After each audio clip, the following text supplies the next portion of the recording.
राधे राधे दोस्तों, मैं इलेक्ट्रोहोम्योपैथ doctor RB. Goswami दोनों ग्रुप के सभी सम्मानित चिकित्सक बंधुओं का और यूट्यूब चैनल पर हमारे सभी फॉलोअर्स का हार्दिक अभिनंदन करता हूं। दोस्तों, काफ़ी अथक कठिन परिश्रम करने के पश्चात में हमने न्यू एज बुक की रचना की है और उसकी कुछ प्रतियां हमारे पास में अभी जो है शेष हैं और ये बुक जो हमारे नए साथी हैं जिन्होंने अभी अपनी जो है डिग्री कंप्लीट की है और चिकित्सा की मार्केट में अभी वो आए हैं, बैठे हैं क्लिनिक में, उन साथियों के लिए और जो इलेक्ट्रोहोम्योपैथी का एक आसान सा तरीका, इजी मेथड जो चाहते हैं उन साथियों के लिए, और जो हमारे दूसरे पैथियों के साथी हैं वो इलेक्ट्रोहोम्योपैथी की चिकित्सा करने में इंटरेस्टेड हैं, उन साथियों के लिए ये बुक जो है मास्टर गाइड का काम करेगी, क्योंकि इसके अंदर जो है पहले सब्जेक्ट में मैटेरिया मेडिका, फिजियोलॉजी, एनाटॉमी और प्रैक्टिस ऑफ मेडिसिन, 3 सब्जेक्टों का समावेश यानी कि 3 in 1 इस बुक में हमने किया है और अपना अनुभव जो है इस बुक के माध्यम से आप तक पहुंचाने का हमने जो ये प्रयास हमने किया है। मैं चाहता हूं कि सभी हमारे जो इलेक्ट्रोहोम्योपैथी के चिकित्सक बंधु हैं इसका लाभ लें और अपनी प्रैक्टिस को जो है और अच्छी जो है वो बनाएं।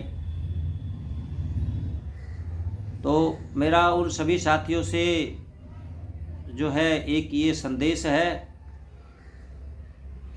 कि यदि आपको इंटरेस्टेड है, आपका इंटरेस्ट है, तो आप ये बुक जो है प्राप्त कर सकते हैं, हमसे संपर्क कर सकते हैं। हमारा जो है संपर्क नंबर जो है मोबाइल नंबर स्क्रीन पर दिया हुआ है, तो आप उससे हमें कांटेक्ट कर सकते हैं।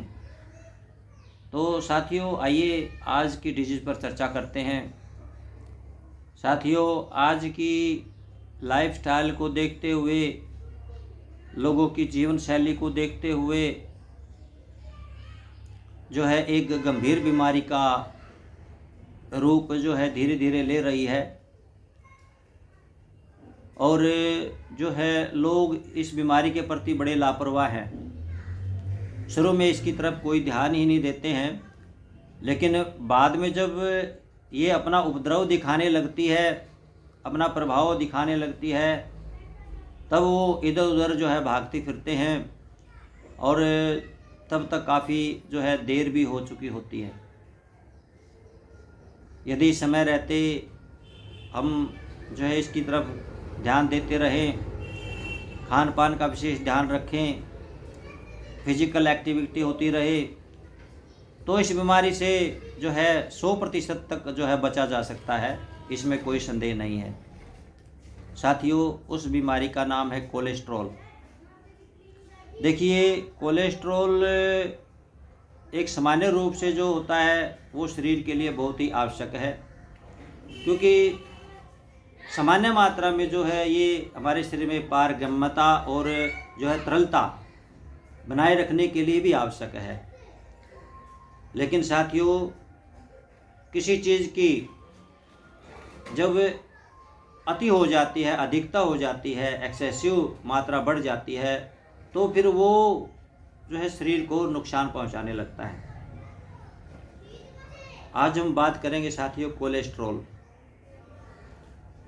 कोलेस्ट्रॉल साथियों एक अति वसायुक्त, जिसमें फैट बोलते हैं, ऐसा जो है रक्त मोम के जैसा होता है। ये ब्लड के अंदर होता है साथियों। यदि ब्लड में अगर ये नहीं रहे तो फिर जो है ब्लड वो आर्टरियों के और वेंस के अंदर चिपकता रह जाएगा। तो सर्कुलेशन जो उसका ठीक प्रकार से जो संचरण है ब्लड का, वो ठीक तरह से नहीं हो पाता। तो इसलिए एक सामान्य मात्रा में जो है ब्लड के अंदर कोलेस्ट्रॉल होना आवश्यक है। और कोलेस्ट्रॉल जो है, इसके अतिरिक्त जो है अनेक प्रकार की जो है शारीरिक क्रियाएं जो हमारी बॉडी के अंदर है, वो भी ये जो है कंप्लीट करता है। जैसे विटामिन डी है, कोशिकाएं झिल्ली हैं, और प्रोजेस्टेरोन हार्मोन है, प्रोजेस्टेरोन है, टेस्टोस्टेरोन है, या फिर एस्ट्रोजन वगैरह है, या कोर्टिसोल वगैरह है। जैसे इस तरह जितने भी ये बॉडी के प्रोसेस हैं, इनमें ये महत्वपूर्ण भूमिका जो है कोलेस्ट्रॉल निभाता है। साथियों, जब यह एक्सेसिव मात्रा में हो जाता है तो यह ब्लड को जो है गाढ़ा करने लगता है, और साथ साथ में जो है फिर जो है ये धमनियों में जमने लगता है। तो कोलेस्ट्रॉल के अंदर जो है दो प्रोटीन महत्वपूर्ण हैं। एक HDL जिसको बोलते हैं हाई डेंसिटी लिपोप्रोटीन, और दूसरा है LDL जिसको हम बोलते हैं लो डेंसिटी लिपोप्रोटीन। ये दोनों ही शरीर के लिए आवश्यक है साथियों। HDL को हम जो शरीर के लिए अच्छा मानते हैं, क्योंकि ये शरीर में जो किसी भी प्रकार की रुकावट होती है तो उनको ये दूर करने में हमारी सहायता करता है। LDL होता है, इसको हम बुरा कोलेस्ट्रॉल भी कहते हैं। जब ये अधिक मात्रा में हो जाता है तो जो हमारा HDL है वो कम होने लगता है, और ये जो है धमनियों में सीमेंट की भांति जमने लगता है, जिसका एक रूप TG जिसको ट्राइग्लिसराइड भी बोलते हैं, वो धमनियों में जो है इकट्ठा होने लगता है, और जिसे फिर ब्लड का जो सर्कुलेशन है उसके संचरण में जो है व्यवधान होने लगता है, रुकावट होने लगती है, जिसके कारण जो है उस व्यक्ति का जो है ब्लड प्रेशर जो है ज़्यादा रहने लगता है, उसको घबराहट होने लगती है, उसकी चेस्ट में जो है हैवीनेस होने लगता है, सिर में दर्द वगैरह, वोमिटिंग वगैरह होने लगती है।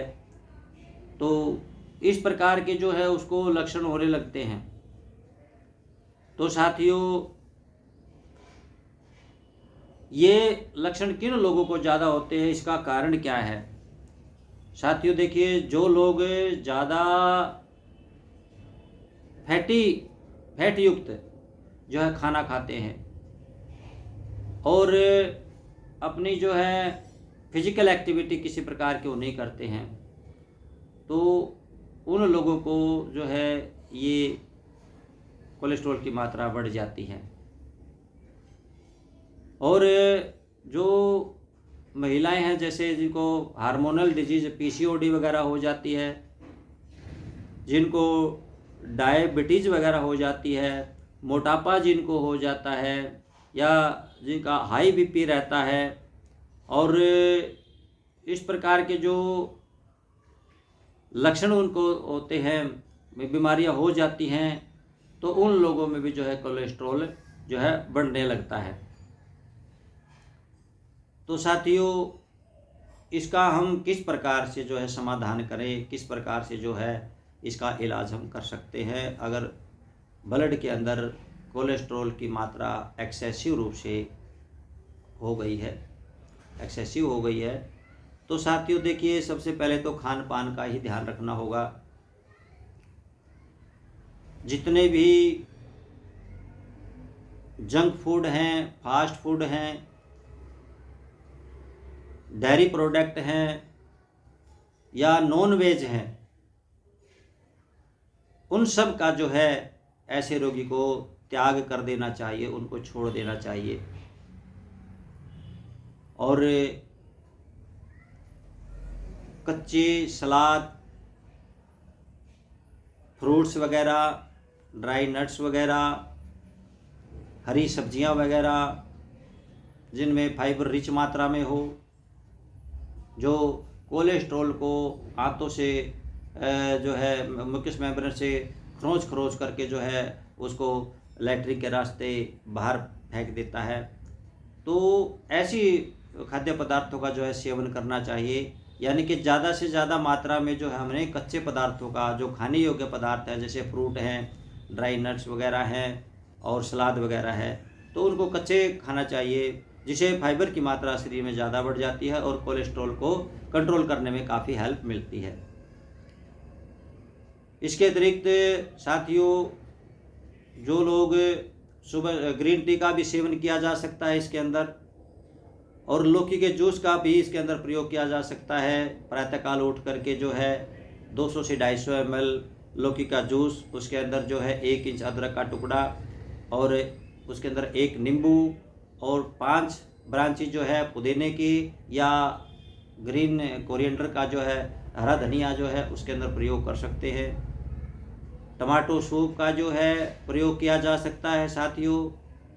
और इसके साथ साथ में जो हम इलेक्ट्रोहोम्योपैथी में जो है हम क्या करें, और इसके साथ साथ में फिजिकल जैसे मॉर्निंग वॉक है, उसके लिए बहुत आवश्यक हो जाता है ऐसे रोगी के लिए। तो इलेक्ट्रोहोम्योपैथी में हम इसका कैसे ट्रीटमेंट कर सकते हैं साथियों। देखिए साथियों, जो लोग ज़्यादा फैट युक्त, चर्बी युक्त खाना खाते हैं और काम धंधा कुछ नहीं करते हैं, शरीर को जो है बिल्कुल एक्टिवेट नहीं रखते हैं, ऐसे लोगों में जो है फैट ज़्यादा बढ़ जाती है और चर्बी उनकी ज़्यादा बढ़ जाती है। मेटाबॉलिक सिस्टम ऐसे लोगों का जो है वो लो हो जाता है। इसलिए हमने यहाँ पर बीपी का प्रयोग किया है और इसके साथ साथ में बीसी का हमने यहाँ पर हम प्रयोग जो है किया है। बीपी की जो है 10 ड्रॉप और बीसी की जो है 5 ड्रॉप 30 ml में ले करके इसकी 10-10 बूंद दिन में 4 बार रोगी को दी जाए। और इसके अतिरिक्त दूसरा हमारा जो कंपोजिशन है वो है कि H2 और H6C17 और F1 का जो है हम यहाँ पर प्रयोग करते हैं। और D3 से जो है प्रत्येक की 15-15 ड्रॉप ले करके 30 ml में मिलाएं और बाकी का डिस्टिल वाटर डाल करके उसमें जो है 10 से 15 बूंद दिन में 3 से 4 बार जो है रोगी को दें। साथियों, इनका देने का कारण क्या है। देखिए, बीपी जो है वो हमारी डाइजेस्टिव सिस्टम की मेडिसिन है, मेटाबॉलिक सिस्टम को स्ट्रॉन्ग करती है, ब्लड लिंफ पर भी काम करती है। तो वो क्या करती है कि ब्लड के अंदर से जो टिश्यूज़ है, सेल्स है, टिश्यूज़ के अंदर सेल्स होती हैं, उनके अंदर जो भी वेस्ट मटेरियल है या ब्लड के अंदर जो भी वेस्ट मटेरियल है उस सब को जो है ये औषधियाँ जो है उसको बाहर करती हैं, उनको यानी कि किडनीज में ला के छोड़ देती है या चर्म के नीचे ला करके छोड़ देती है, जो पसीने द्वारा बाहर निकल जाता है, स्वीट के द्वारा बाहर निकल जाता है, या फिर जो है वो किडनी में लाकर छोड़ देती है जो यूरिन के द्वारा बाहर निकल जाता है, या फिर आंतों में ला करके छोड़ देती है जो फिर मल के माध्यम से शरीर से बाहर निकल जाता है। तो बीपी, बीसी हमारा जो है हमारी औषधि यही काम करती है, ये जो है शरीर के अंदर से ला करके उसको बाहर निकालने के रास्ते पर लाकर छोड़ देती है। तो ऐसे में ही साथियों हमने जो है यहाँ पर H2, H6, C17 और F1 का प्रयोग किया है, क्योंकि यहाँ पर जो है किडनी के फंक्शन को थोड़ा सा बढ़ाना आवश्यक हो जाता है, जिसे किडनी के अंदर जो वेस्ट मटेरियल जो ब्लड से छना हुआ है वो यूरिन के माध्यम से बाहर निकलता जाए।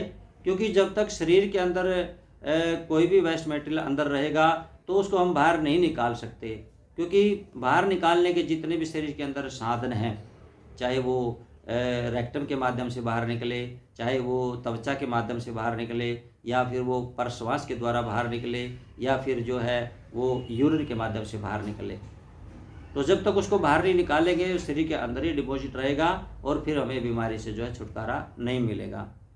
तो इस प्रकार से जो है हम ट्रीटमेंट इलेक्ट्रोहोम्योपैथी में जो है इसका कर सकते हैं और 100% जो है इससे हमें लाभ मिलता है। तो साथियों, उम्मीद करता हूँ कि आज का हमारा ये एक सामान्य सा रोग है, लेकिन यदि इसके प्रति लापरवाही बरती जाए तो ये बहुत भयानक भी हो जाता है और बाद में जो है मौत तक या फिर जो स्टंट डालने की भी जो है नौबत ऐसे रोगी को आ जाती है। इसलिए उम्मीद करता हूँ साथियों, आपको आज का हमारा ये प्रोग्राम कैसा लगा। अपने कमेंट्स जो हैं वो ग्रुप में भी दे सकते हैं और जो अपना यूट्यूब का कमेंट सेक्शन है उसके अंदर भी जा कर के आप जो है दे सकते हैं। और आगे किस प्रकार के रोग पर जो है आपको चर्चा करानी है, क्योंकि देखिए साथियों, जहाँ तक मैंने वीडियो के माध्यम से आप तक जो विभिन्न रोगों पर चर्चा की है, मेरी तरफ से लगभग जो है पूरे हो चुके हैं। तो अब मैं ये बात आपके ऊपर छोड़ता हूँ कि आप किस डिजीज़ पर जो है चर्चा कराना चाहते हैं, किसके बारे में जो जानकारी लेना चाहते हैं। तो अपनी राय जो है कमेंट्स बॉक्स में या फिर जो है यूट्यूब अपने जो है व्हाट्सएप ग्रुप में भी आप जो है दे सकते हैं और हम उस पर आगामी आने वाले वीडियो लेक्चरों में उस पर ज़रूर विचार करेंगे और फिर उससे संबंधित जो भी जैसी भी जानकारी होगी आप तक पहुंचाएंगे।